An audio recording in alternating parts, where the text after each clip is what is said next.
If I wake up and everybody in my family is alive, I'm so fucking fired up. I don't watch shit.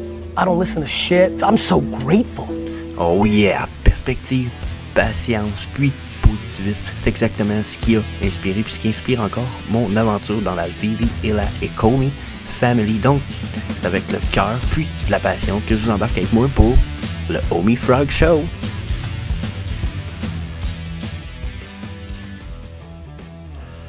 Une artiste du nom de Mary Engelbreit qui fait principalement des comics pour des illustrations pour des comics pour enfants, etc. A quand même dit une chose que j'ai toujours apprécié. Elle a dit: si vous n'appréciez pas quelque chose, changez-le. Si vous ne pouvez pas le changer, changez votre perspective à propos de celle-ci. C'est probablement ça le problème.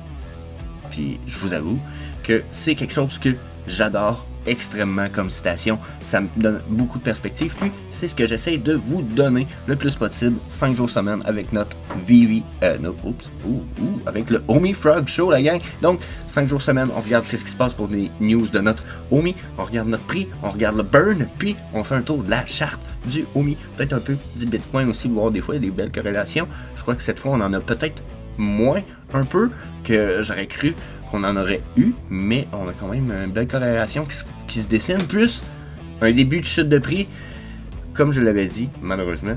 Donc, on va aller voir tout ça. Si vous n'êtes pas encore inscrit à la chaîne pendant un peu, c'est Just the Harvesting Frog, je vous invite à faire un smash sur le subscribe button, puis à me laisser votre avis à la fin de la vidéo, à savoir si vous avez des commentaires, critiques, améliorations, suggestions à laisser. Je suis ouvert aux commentaires à côté. I like that so much. So, yep, that's it. Faut aller faire un petit tour au disclaimer time. So, yep. Not financial advice. Alright. Donc, je vous laisse lire le beau petit message que je vous ai mis ici. Regardez comment c'est-tu pas beau ce message-là. Oh my goodness. Wow. Wow. Beau message, hein? C'est quasiment excitant. Wouh! Donc, pour peut-être faire une petite corrélation avec ceux qui voulaient savoir qui est Mary Engelbreit, donc voilà la personne dite. Ceci étant dit, on s'en va voir notre OMI. Donc, OMI, on s'en va où en ce moment? 0,14 731. Donc, on est tombé. Et voilà. Qu'est-ce que j'ai dit? J'ai dit probablement qu'on va consolider, puis que là on a une compression de prix, puis qu'on va soit exploser vers le haut, vers le bas. Bon, hein, cette prédiction-là fait pas de moi un Nostradamus, là, hein, ça fait plus Nostradamus, là, ok? Mais j'ai dit par contre, clairement, que personnellement je prévoyais une chute, puis je voyais une chute, même probablement qu'on retournait, regardez, hein, dans mon beau petit rectangulaire ici. C'est ce qui semble se décider. Donc, on va aller voir tout ça un peu plus en profondeur. Par contre, avant d'aller voir tout ça, je veux qu'on aille voir un peu nos burns. On a encore eu des burns comment je dirais ça?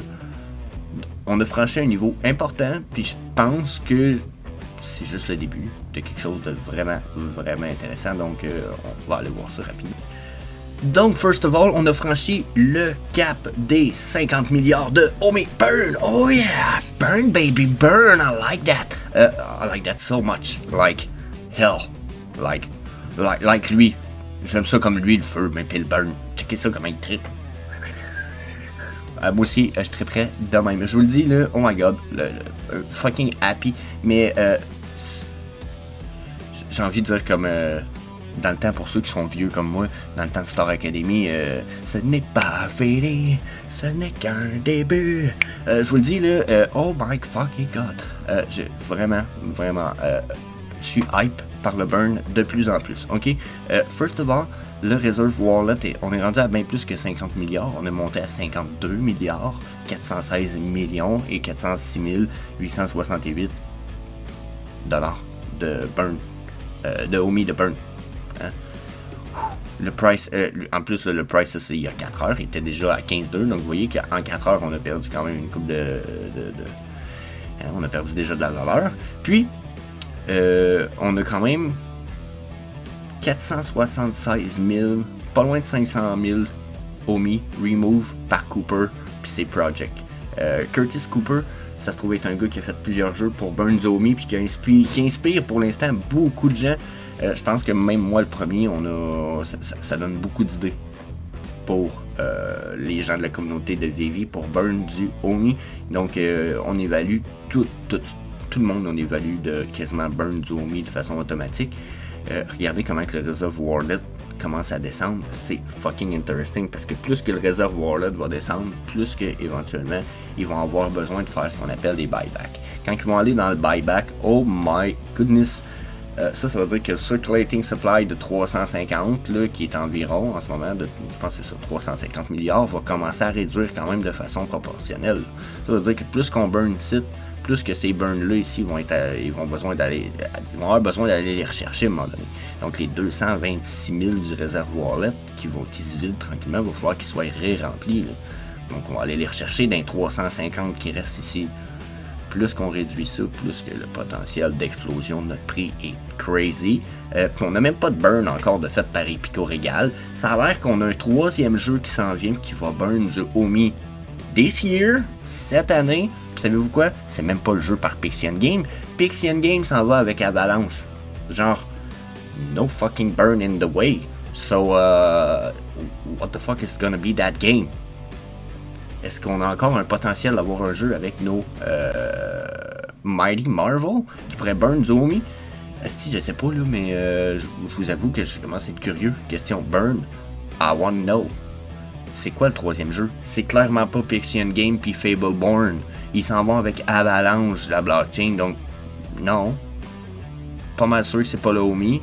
Donc c'est un peu ok. C'est un peu pas mal curieux.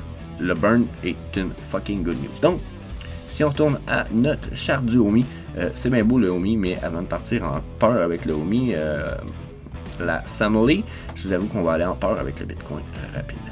Donc, on va aller voir ce qui se passe avec Bitcoin, voir si justement on a une corrélation.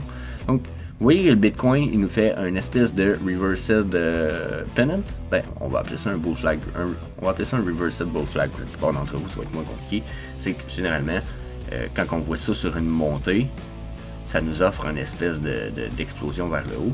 Là, ce que je vois, c'est qu'on va avoir justement une espèce de compression dans notre prix. Regardez, j'ai mis mes points plus loin dans le vide, mais c'est parce que ça me permet de passer à certains points. Puis ici, j'avais mis ces points-là, puis si j'extended, je passais là. Donc, ça m'a permis d'aller mettre ma base ici. Ça traverse ces deux points-là, ce point-là.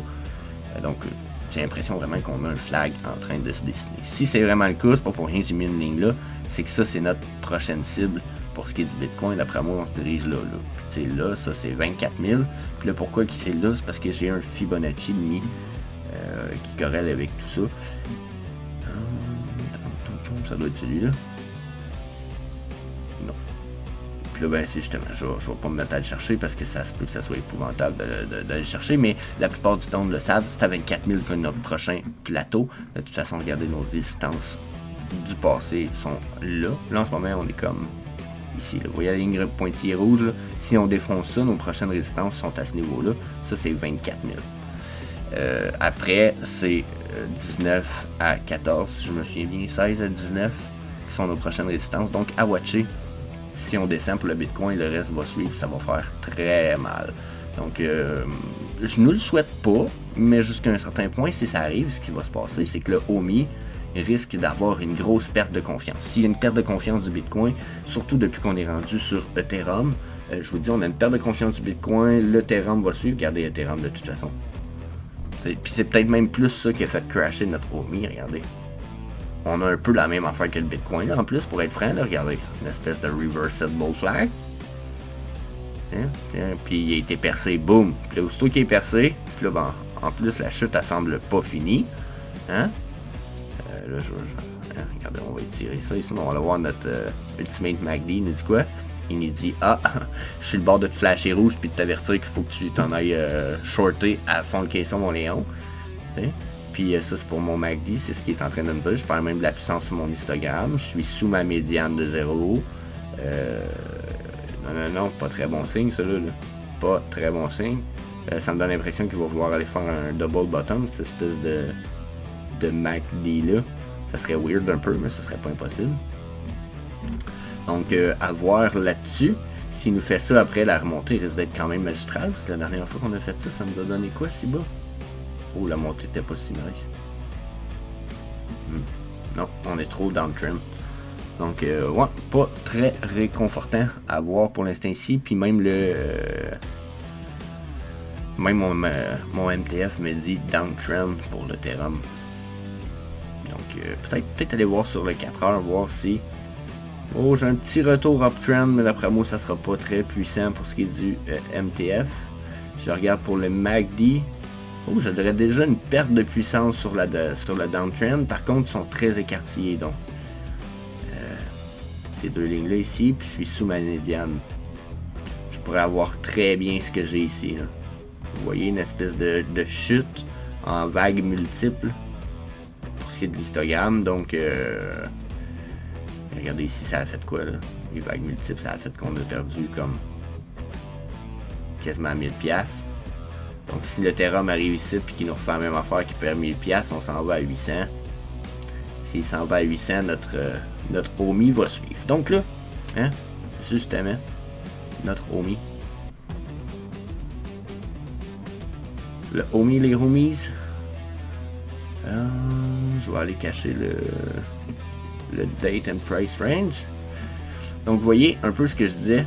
Quand je disais que je vois une espèce de reversed bull flag, je vois quasiment la même affaire qu'on voyait avec le Bitcoin. À la mesure où je pourrais presque faire le même genre de ligne que j'y ai faite. Là, je les avais mis plus courtes hier. Pour ceux qui n'ont pas vu la vidéo d'hier, pour aller voir le Omi Frog Show d'hier. Vous allez le trouver facilement. J'ai mis ces lignes-là ici en me disant, regardez comme on a l'impression d'avoir une compression vraiment short. Mais on aurait pu peut-être faire une compression plus du style... ça. Puis peut-être même que celle-là ici aurait pu être plus juste dans ce style-là.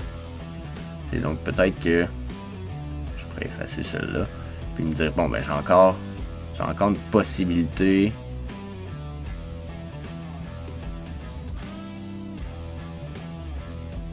J'ai encore une possibilité que j'aille une espèce de pennant qui s'en vient. Fait que là, soit on perce un peu par en haut pour rechuter, ou soit on va chuter justement direct là.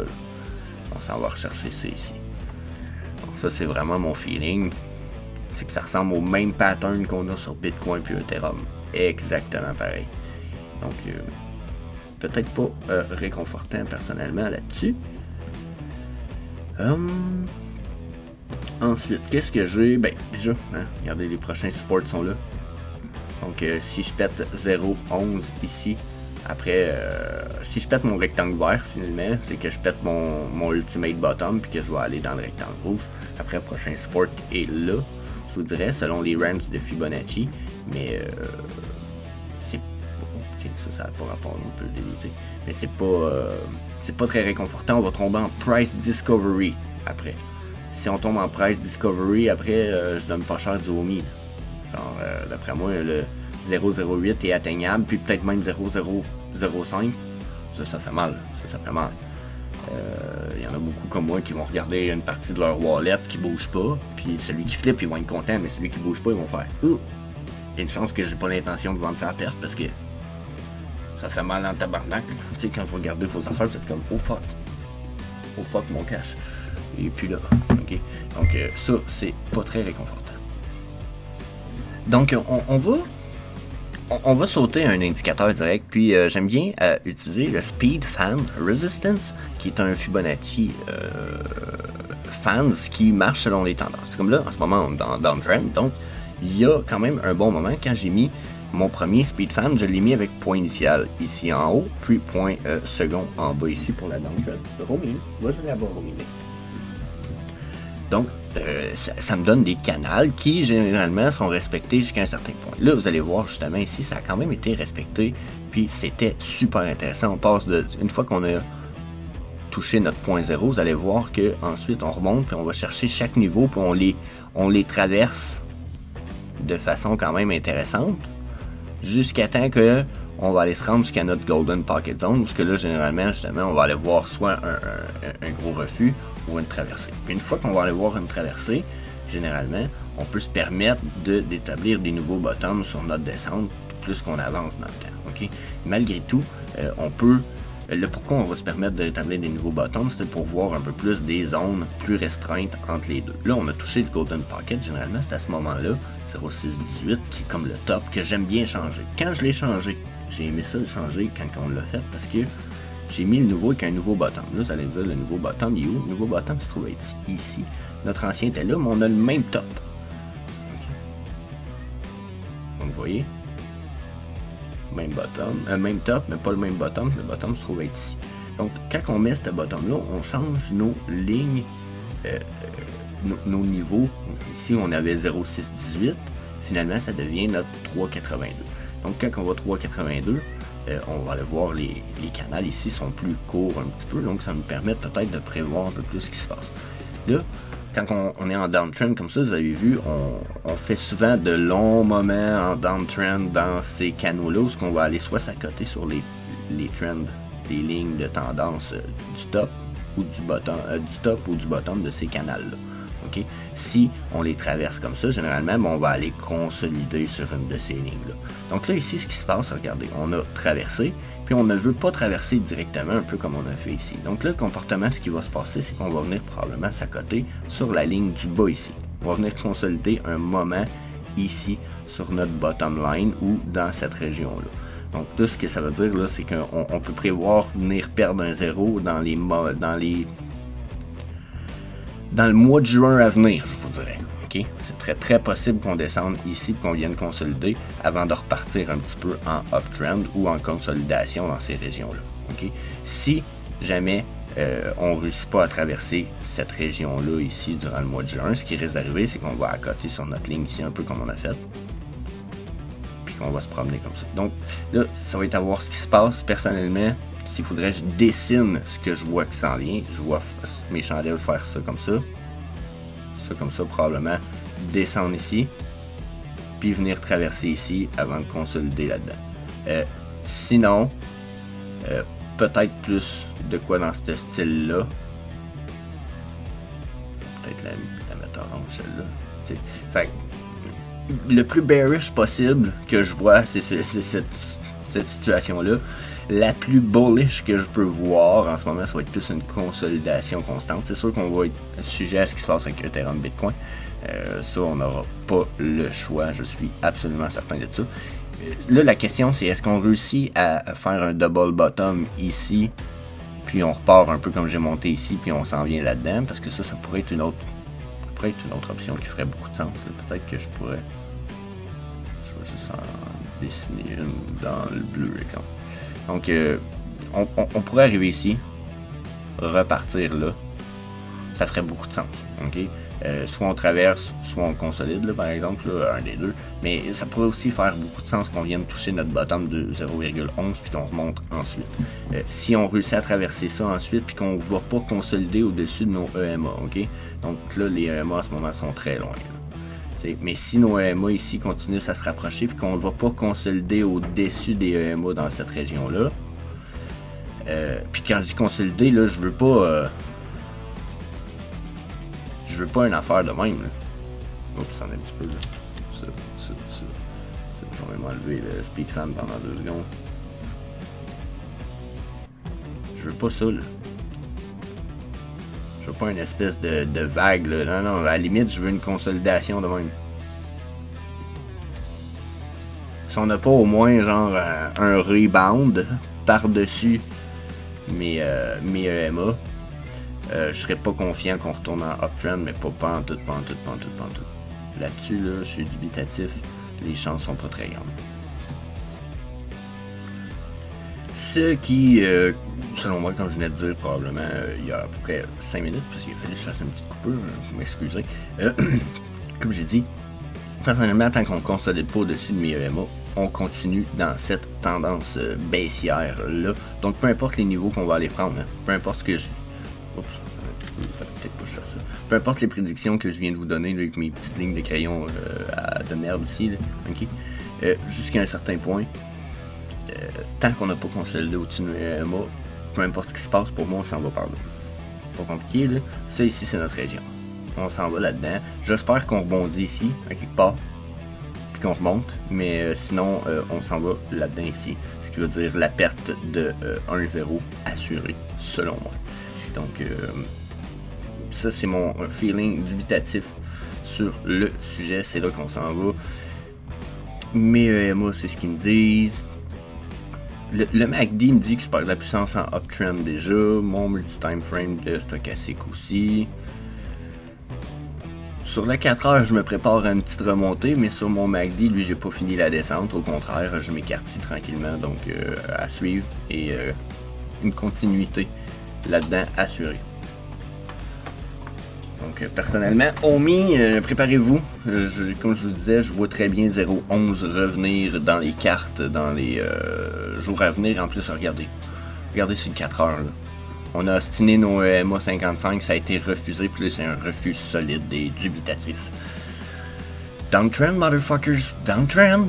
So, yep, ça fait le tour du Omi Frog Show du vendredi. Je pense qu'on est à l'épisode 84, donc fuck yeah, super content. J'espère pour vous que vous avez apprécié, puis que vous profitez de toutes ces vidéos, ce qu'on regarde des belles opportunités, on regarde rapidement le Bitcoin et etc.